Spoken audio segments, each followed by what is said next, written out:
வணக்கம். இன்னைக்கு லெமன் சாதமும் காய்ந்த நெத்திலி வறுவல் எப்படி பண்ணுறதுன்னு பார்க்கலாம். அதுக்கு லெமன் சாதம் பண்ணுறதுக்கு ஒரு கடாயில் எண்ணெய் ஊற்றிக்கோங்க. எண்ணெய் காஞ்சதும் கடுகு போட்டுக்கோங்க, கடலைப்பருப்பு,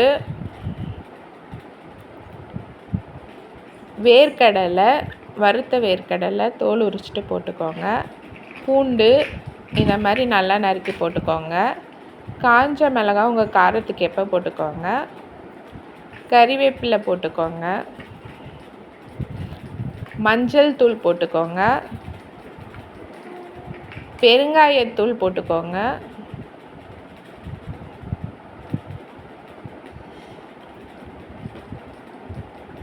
லெமன் சாறு ஊற்றிக்கோங்க, எலுமிச்சை சாறு ஊற்றிக்கோங்க.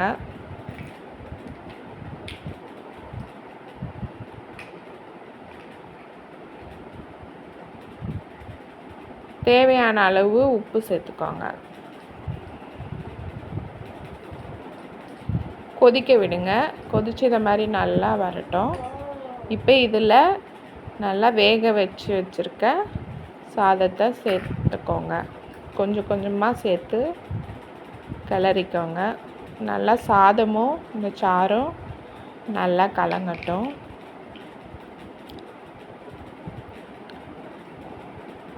நல்லா பொறுமையாக கொஞ்சம் கொஞ்சமாக போட்டு இதை மாதிரி நல்லா கலந்து விட்டுக்கோங்க.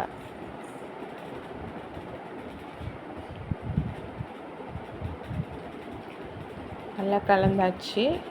இதை வச்சுடுங்க. இப்போது காய்ந்த நெத்திலே இதை மாதிரி நல்லா தலையை மட்டும் கிள்ளிட்டு நல்லா வாஷ் பண்ணிக்கோங்க. ஒரு அரை மணி நேரம் விட்டு வாஷ் பண்ணிக்கோங்க. நெத்திலையில் உப்பு கொஞ்சம் மிளகாத்தூள் போட்டு நல்லா ஊற வைங்க. ஒரு 30 நிமிஷம் ஊற வைங்க.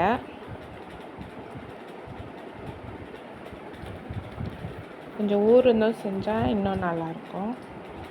இப்போ ஒரு கடாயில் எண்ணெய் ஊற்றி எண்ணெய் காஞ்சதும் ஊற வச்சுருக்க நெத்திலியை இதில் சேர்த்துக்கோங்க. காஞ்ச நெத்திலி சேர்த்து சிம்மில்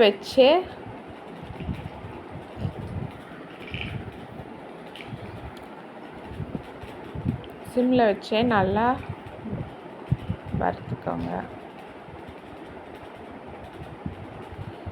விட்டு விட்டு விட்டு கொஞ்சம் கொஞ்சமாக கிளறி விடுங்க.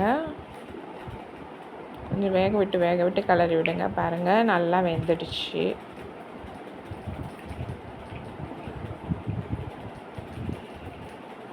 இப்போ கொஞ்சமாக கறிவேப்பிலை தூவிக்கோங்க. தூவி நல்லா கலந்து விட்டுக்கோங்க.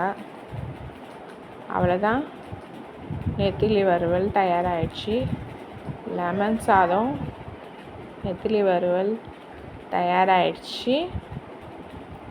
செஞ்சு சாப்பிட்டு பார்த்துட்டு இந்த ரெசிபி பிடிச்சிருந்தா இந்த சேனலை சப்ஸ்கிரைப் பண்ணிக்கோங்க. நன்றி.